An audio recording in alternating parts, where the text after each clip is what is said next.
Alors bonsoir à tous et à toutes. Alors tout d'abord, avant de commencer, je vais me présenter. Moi, je m'appelle Makeba. Je m'appelle Makeba, je suis de Paris.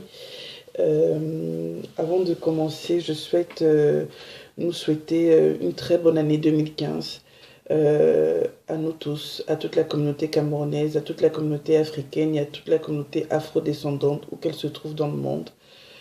Qu'on puisse réaliser nos vœux les plus chers, qu'on puisse conserver notre santé, parce que finalement c'est ça le plus important, rester fort et en pleine santé.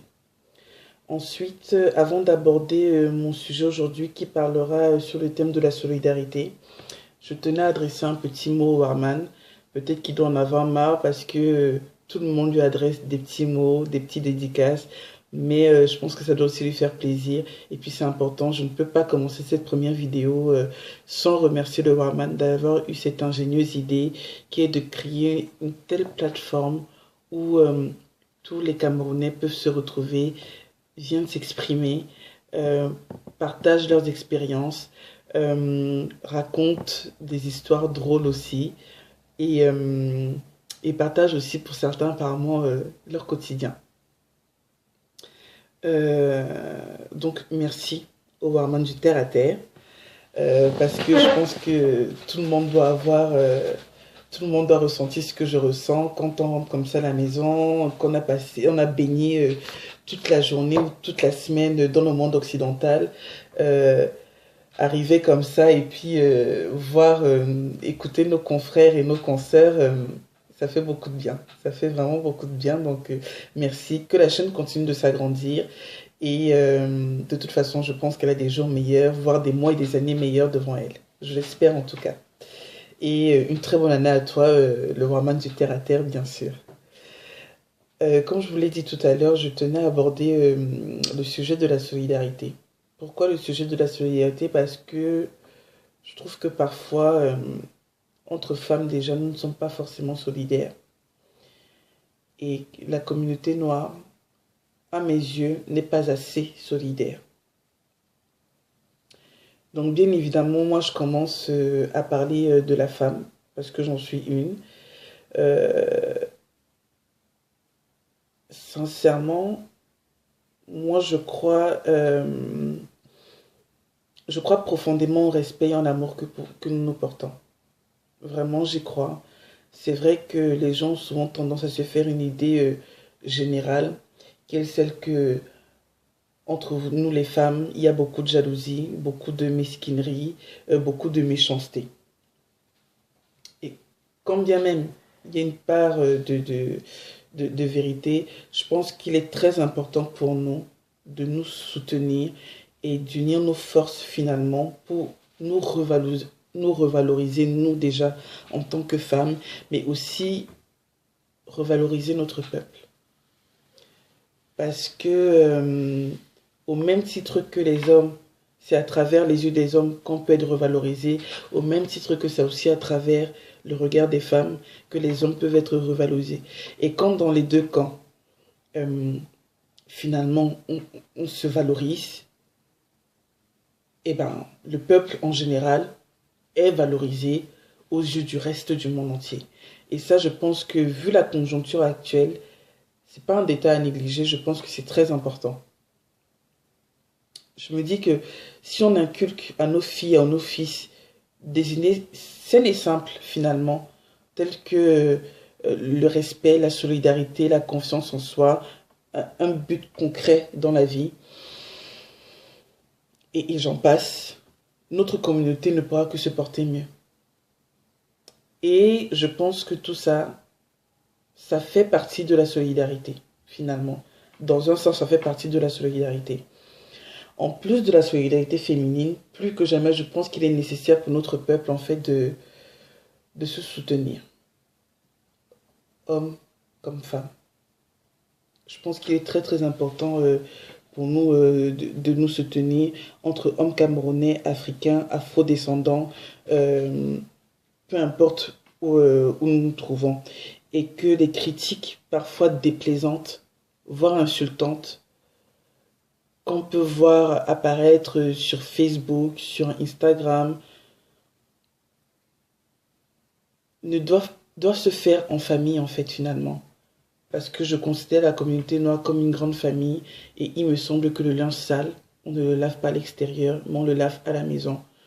Je trouve que très souvent chez les Noirs, c'est là où vous allez facilement voir des gens qui nous critiquent ouvertement, comme ça, sur ces réseaux sociaux. L'Africain est bête. L'Africain, je cite hein, bien sûr, l'Africain a toujours besoin de l'aval du blanc pour faire quelque chose. Le noir n'évoluera jamais. Déjà, pour moi, ce ne sont pas des remarques constructives. Elles ne nous feront pas avancer. Et puis surtout, même si on le pense, même s'il y a une part de vérité, et encore c'est à vérifier, pour moi, ce ne sont pas des choses qu'on doit dire comme ça sur les réseaux sociaux. C'est vrai que vous allez me dire, ah, mais tu es sur YouTube, tu es en train de faire une vidéo, tu nous critiques, on se critique tous sur YouTube aussi, c'est aux yeux, sur le tout le monde. C'est pas la même chose. C'est pas la même chose parce que c'est là où je vais encore réitérer le fait que le barman a une idée très ingénieuse. C'est dans le sens où je ne vois pas un Jean-Baptiste, je sais pas moi, Dupont, cliquer sur une de nos vidéos et se mettre comme ça à nous regarder en long, en large et à travers, comme on a souvent tendance à le faire entre nous. Il faut bien qu'on se critique, puisque ça nous permet aussi d'avancer les critiques, surtout quand elles sont constructives. Mais là, quand on le fait entre nous. Le barman du terre à terre, c'est principalement, ce ne sont que des Camerounais. Donc, au trop, peut-être des Africains vont être curieux et vont nous regarder, mais je pense pas que ce soit en partie des Blancs qui viennent nous visionner. Je pense pas. Ou alors, quand ce sont les Blancs qui viennent le faire, en général, c'est parce qu'ils ont une sensibilité avec la communauté noire. Ils aiment la communauté noire et donc sont curieux en fait de savoir comment nous sommes, aiment notre manière de parler et de converser. Mais ça va pas être le blanc prolétaire ou alors le bourgeois du 16e qui va venir devant nos vidéos et se mettre à regarder. Donc là, oui, je dis que effectivement, si on a quelque chose à dire, là on peut s'exprimer. Mais quand sur Facebook, tu as 300 amis, avec dans ces 300 amis, 20% sont des blancs, 30% sont des arabes, je sais pas moi, 5% sont des indiens, et que tu fais ce genre, tu postes ce genre de remarques, le noir ne sert à rien, il est seulement là pour critiquer les autres, il ne peut pas se lever pour aller manifester pour réclamer ses droits. Pour moi, ça montre une faiblesse à l'ennemi. Or, je pense qu'au point où nous en sommes, il est plutôt temps de montrer à l'ennemi, parce que je sais qu'il y en a certains peut-être qui vont dire tout quel ennemi, comprenne qui voudra. Ça montre une faiblesse à l'ennemi, et je pense que dans la conjoncture actuelle, on doit plutôt montrer que nous sommes aussi un peu plus soudés, et que on se connaît, mais que face aux gens extérieurs à nous,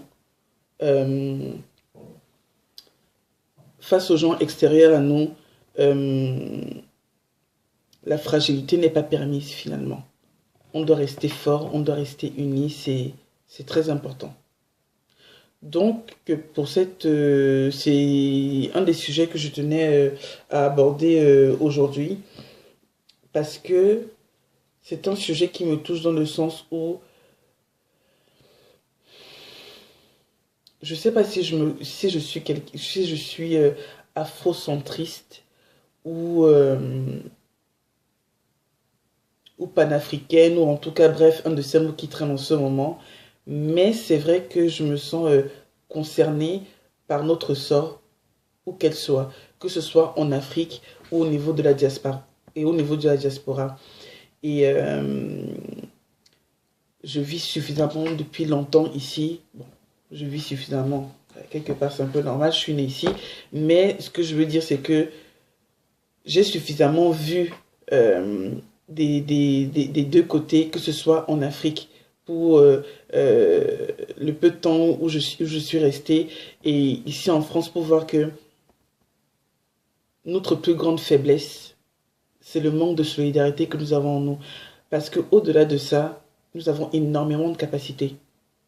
La femme noire La femme camerounaise a beaucoup de capacités. L'homme camerounais, l'homme noir a beaucoup de capacités. Mais tant qu'il n'y aura pas, à mon sens, tant qu'on ne résout, on ne va pas résoudre ce problème de solidarité entre nous, ce sera difficile qu'on avance. On avancera de 2 pas. Il arrivera un moment où on fera un retour en arrière de 10 pas. Parce qu'il y a cette fragilité entre nous. Parce que très facilement, on va arriver dans un milieu de blancs et il y aura 2 ou 3 noirs. Ils n'hésiteront pas à descendre l'autre pour se faire une place à côté du caucasien. Et ça, c'est pas normal. Ça, pour moi, c'est quelque chose qui me désole profondément. C'est quelque chose qui me désole profondément. Alors, déjà que c'est un problème assez difficile à gérer. C'est vrai que j'ai commencé, c'est pour ça que d'ailleurs que j'ai commencé mon discours avec, la solidarité déjà entre femmes, parce que je suis une femme et que je me dis si déjà on commence entre nous à être solidaires, parce que ça aussi c'est parfois quelque chose qui nous manque cruellement, en étant solidaires, même si notre génération ne sera pas totalement imprégné de cette solidarité, les enfants que nous allons élever plus tard et à qui nous allons inculquer la solidarité pourront rendre notre monde meilleur, pourront améliorer notre manière de vivre en communauté. Donc voilà. Pour aujourd'hui, ben, c'était le sujet que je tenais à aborder. Assez court. Euh, Parce que déjà, je pense que la solidarité, c'est très vaste. Et, euh, et donc, je me suis dit que pour une première vidéo, on va commencer mollo. Et puis, j'espère que vous allez apprécier la vidéo. Je vous souhaite une très bonne soirée. Et puis, je vous dis à bientôt. Voilà.